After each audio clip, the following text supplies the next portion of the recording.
Imagine you have a leak in your roof. Every time it rains, the water comes in. So you deal with it, mop it up and get on with your day. And over time, you actually get pretty good at it. Faster response times, better mops, a whole system for managing the water. But there's just one problem. You never look up. Clumsy analogy? Maybe. But here's what that looks like in an organization. A talented team starts to plateau. So conversations go flat. The bold ideas stop coming and decisions get waved through without the challenge or the dissent they deserve. And the leader does what leaders are trained to do, which is to reach for the performance toolkit. So skill gaps get addressed with training, accountability frameworks go in, and oversight increases. All of it logical, all of it aimed at the water on the floor, but still, nobody has looked up to ask why the water keeps appearing.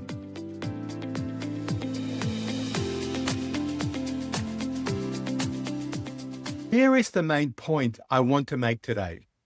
The real problem, the one driving the flat conversations, the missing ideas, the silence where honesty should be, isn't a performance problem. It's a fear problem. And unfortunately, mopping faster doesn't fix a leaking roof. And here's what makes the leaking roof so insidious. It's that the mopping actually works. The floor gets dry and things look, at least on the surface, like they're under control. And it's exactly that appearance of control that stops you from looking up.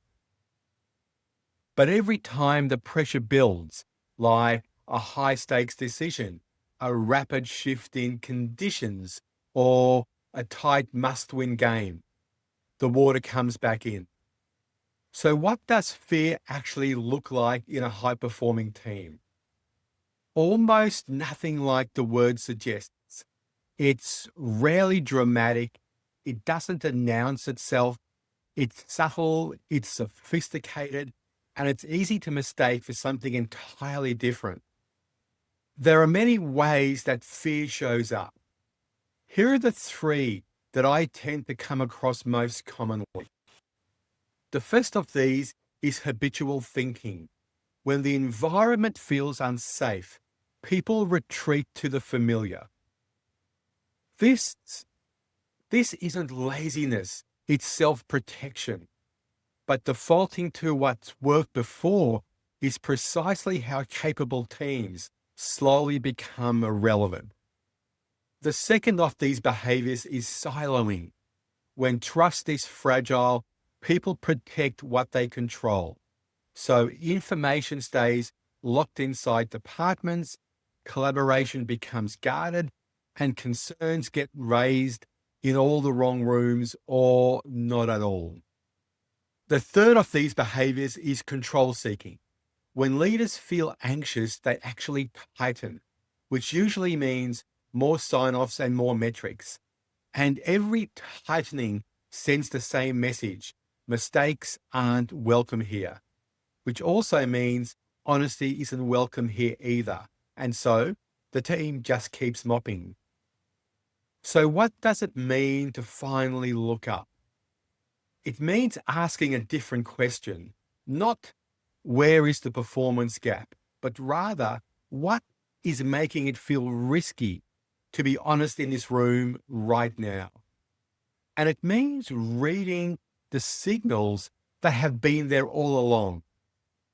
So contributions so qualified that they've lost all substance, agreement that comes too fast, the post-meeting conversation that's almost always more candid than the meeting itself.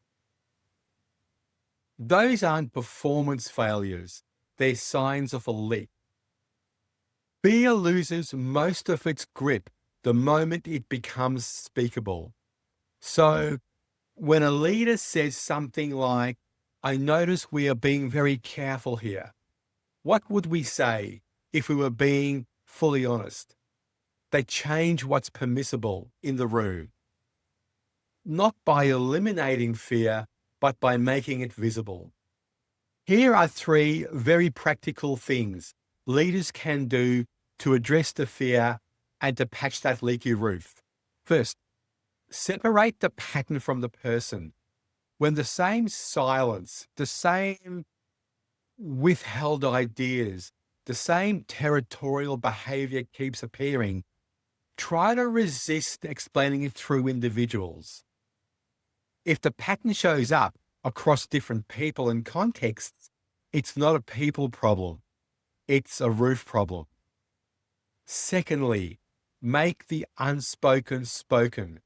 Fear operates most powerfully when it's invisible. Give it a name, not dramatically, but just directly. For example, you might say, I notice we're moving past this very quickly. Is there something we're not quite getting to? When this is done consistently, people learn it's safe to say the real thing or the risky thing. Thirdly, watch what happens after someone takes a risk. The moment that determines whether your team becomes more or less honest isn't when someone stays silent. It's the 10 seconds after someone takes a risk by speaking up. Is the contribution acknowledged or talked over? Watch those 10 seconds carefully. The roof is either being sealed up or opened wider right there in that very moment. The team with the mop isn't lazy. They're working hard. I mean, genuinely hard. But they're working on the wrong problem. And the harder they work at it, the less reason anyone has to look up. So here is the question worth carrying into your week. In your team, when are you mopping up every time the pressure rises and the roof continues to leak? And when was the last time you actually looked up? I've gone deep into this in this week's blog. So the signals, the pattern, and what it actually takes to start working on the leaking roof. The link's in the description below. If this landed, please subscribe because next week we're getting into the specific micro moments that either seal up the roof or let more water in. I look forward to seeing you in the next video.